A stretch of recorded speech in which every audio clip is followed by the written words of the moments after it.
multiagama, multibudaya, multisuku. Jadi memang ya untuk individual dan pendidikan global ini memang harus benar-benar kita tanamkan di siswa-siswa. Kemudian yang ketiga adalah mandiri, siswa yang mandiri. Ya, siswa yang mandiri. Siswa yang ketika dia mendapatkan sebuah masalah, dia bisa memecahkan masalahnya itu sendiri. Kemudian yang berikut adalah bergotong royong. Nah, bergotong royong di sini Bapak Ibu, bergotong royong bukan hanya bergotong royong membersihkan anak sekolah, lingkungan sekolah tidak. Tetapi bergotong royong di sini ketika siswa di dalam kelas mereka harus kita biasakan bergotong royong, bekerja sama. Mungkin ketika kita membentuk di dalam kelas pembelajaran yang berkelompok, berarti di sana harus kita tuntut mereka supaya mau bekerja sama. Karena yang terjadi selama ini kebanyakan siswa itu malah tahu hanya beberapa siswa saja yang mau bekerja sama. Nah, di guru kemerdekaan ini kita tidak salah. Ya. Berikut Bapak Ibu bernalar kritis. Nah, kita semua sudah tahu bernalar kritis. Kemudian yang terakhir adalah kreatif, siswa yang kreatif. Ini Bapak Ibu profil belajar Pancasila. Miskonsepsi tentang teori kontrol. Ya, apa itu miskonsepsi tentang teori kontrol? Yang pertama adalah ilusi bahwa guru mengontrol murid. Ilusi bahwa guru mengontrol murid. Yang kedua adalah ilusi bahwa semua penguatan positif efektif dan bermanfaat. Dan yang ketiga adalah ilusi bahwa kritik dan membuat mereka bersalah mampu menguatkan karakter. Dan yang terakhir adalah ilusi bahwa orang dewasa berhak memaksa. Ya.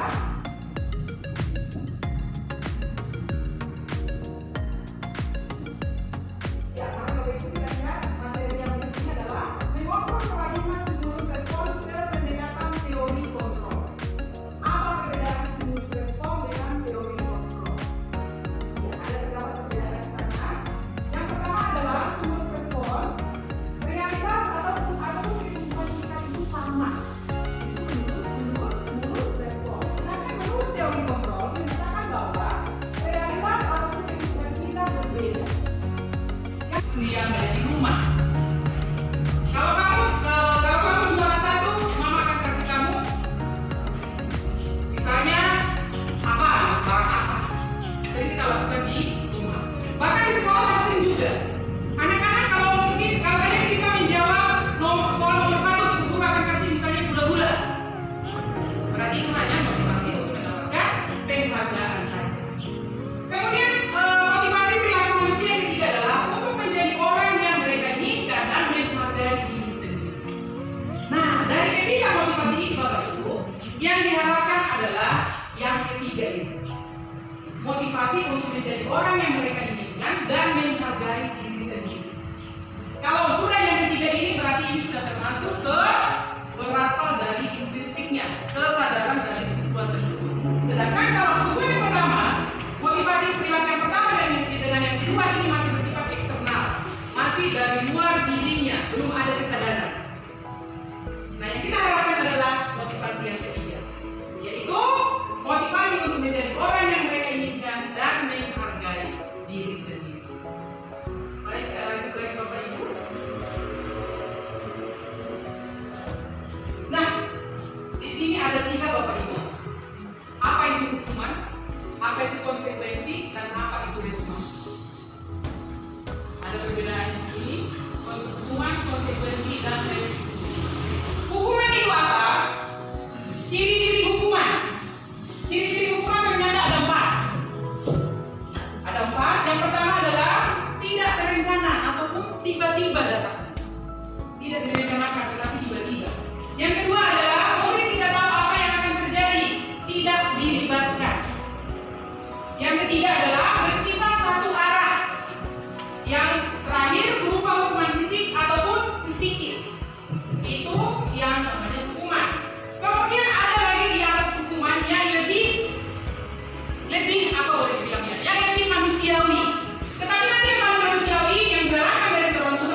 langsung kita vonis, kamu salah, kamu begini, kamu begitu. Nah, di restitusi itu yang diharap adalah kesalahan yang dilakukan siswa tersebut itu merupakan proses untuk dia belajar dari kesalahan. Kemudian yang kedua ciri-cirinya adalah proses kolaboratif yang mengajarkan murid untuk mencari sendiri 5 kebutuhan dasar manusia. Yang pertama adalah kebutuhan akan bertahan hidup. Ya, bertahan hidup. Apa saja contohnya? Makanan, pakaian, tempat tinggal, keamanan, dan kesehatan. Itu kebutuhan dasar manusia yang pertama. Yang kedua adalah kebutuhan kasih sayang dan rasa diterima. Apa saja itu? Rasa diterima, keinginan diperdulikan, keinginan untuk berbagi, keinginan untuk bekerja sama, keinginan untuk menjadi bagian dalam kelompok. Itu kebutuhan yang kedua. Kebutuhan akan kasih sayang dan diterima. Yang ketiga adalah kebutuhan akan penguasaan. Apa saja dia contohnya? Yang pertama adalah harga diri. Kemudian apa lagi? Keinginan untuk dianggap. Yang berikut lagi, keinginan menjadi seorang pemimpin. Kemudian berprestasi, diakui dan didengar. Itu kebutuhan akan penguasaan. Kemudian kita lanjut lagi, kebutuhan akan kebebasan. Kebutuhan akan kebebasan. Apa saja yang masuk dalam kebutuhan akan kebebasan? Yang pertama adalah mandiri, memiliki pilihan ataupun choice. Kemudian mencoba hal yang baru, mampu mengendalikan arah dirinya. Itu yang masuk ke kebutuhan akan kebebasan. Dan yang terakhir adalah kebutuhan akan kesenangan. Ya, kebutuhan akan kesenangan. Apa saja yang masuk di kebutuhan kesenangan? Keinginan untuk bermain, humor, antusiasme, dan tertawa. Ini beberapa yang saya ambil, mungkin masih banyak lagi yang selain ini, tetapi yang saya ambil ini. Baik, ini diterima kebutuhan dasar manusia. Kemudian saya baik, anak-anak. Ya, tahun ajaran baru seperti ini, kita akan membuat keyakinan kelas kita. Kira-kira saya mau bertanya buat kalian semua yang bisa menjawab angkat tangan. Apa perbedaan keyakinan kelas dengan peraturan kelas? Ya, silakan media.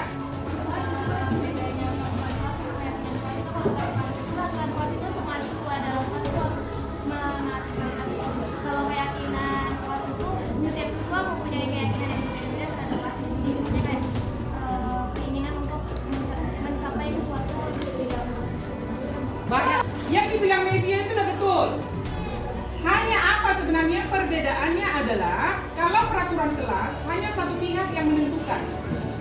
Tetapi kalau keyakinan semua kelas yang menentukan, bekerja sama, bermusyawarah, siswa dilibatkan. Tetapi kalau peraturan, siswa tidak dilibatkan, tetapi peraturan itu sudah langsung misalnya 1 sampai 10.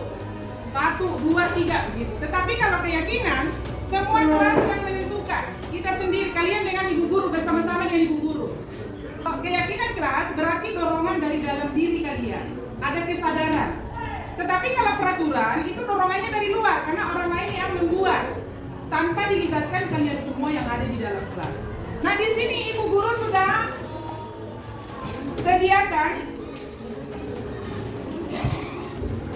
kertas yang berwarna-warni.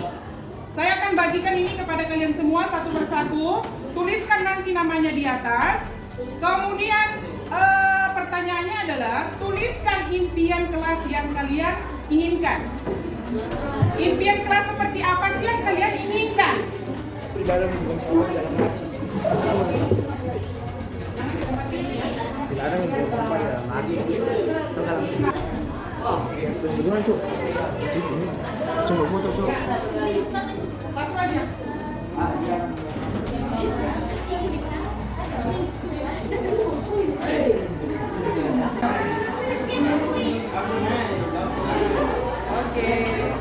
Silakan.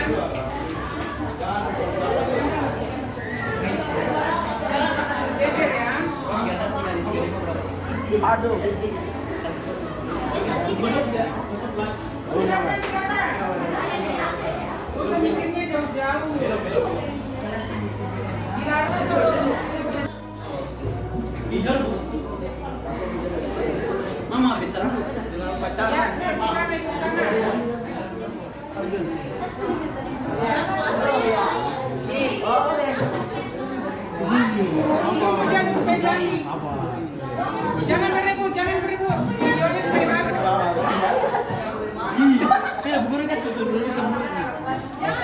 Salah. Nggak tahu. Enggak.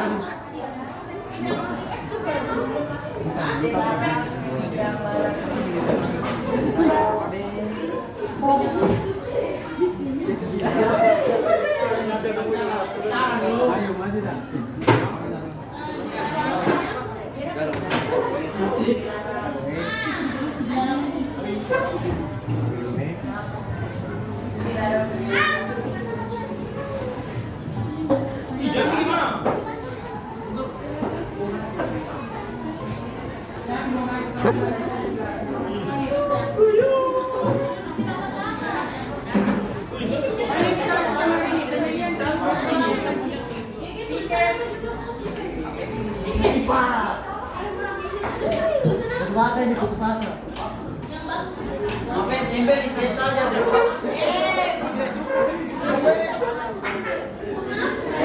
Tidak cukup ini.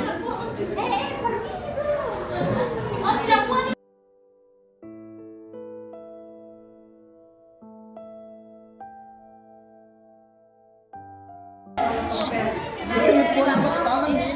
Pakai itu, spiral. Kita nge-vlog aja.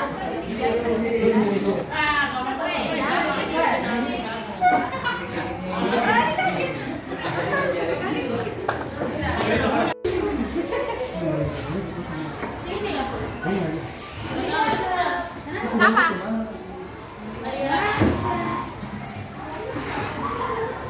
Ini Bu Guru, yang 500 sama bawah. Oh ya, Axel. Warna pak. Warna. Kerut. Naik lagi. Udah pas jarak.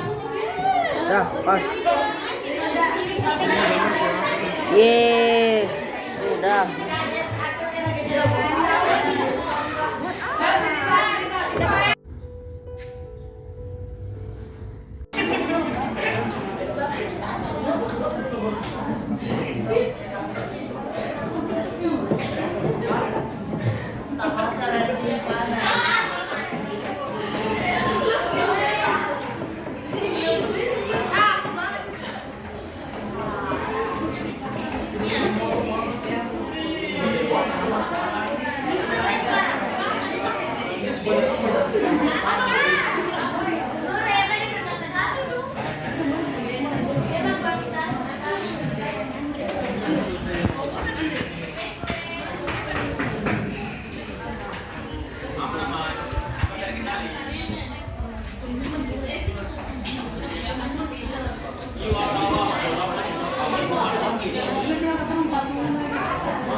Dari Banjar.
jadi gitu. Ini bisa jauh daripada saya bikin ribut di situ. Jauh atau saya bikin ribut di situ. Saya berani saya bikin ribut di situ.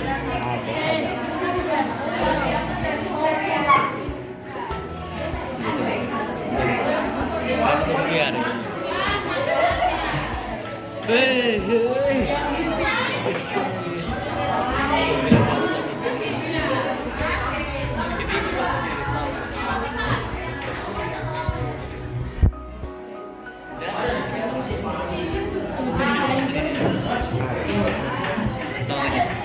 Yo, ada dia. Tidak, masalah saya berbeda.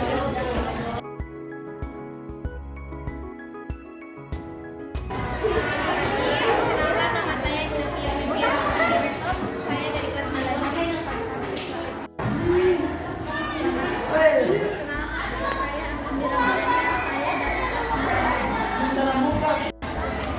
Assalamualaikum warahmatullahi wabarakatuh. Kelas 9G. Shalom, selamat pagi. Perkenalkan, nama saya Priscilla Lydia Dewa. Saya dari kelas 9G.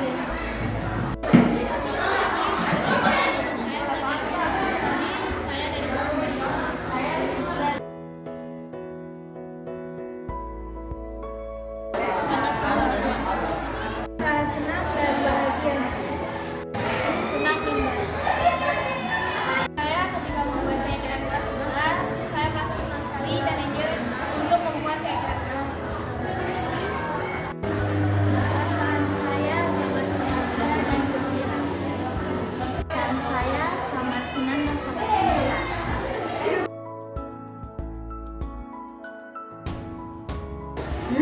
Ia sangat perlu dibuat. Sangat perlu. Keyakinan kelas menurut saya sangat perlu juga. Ia sangat perlu. Ya, sangat perlu dibuat.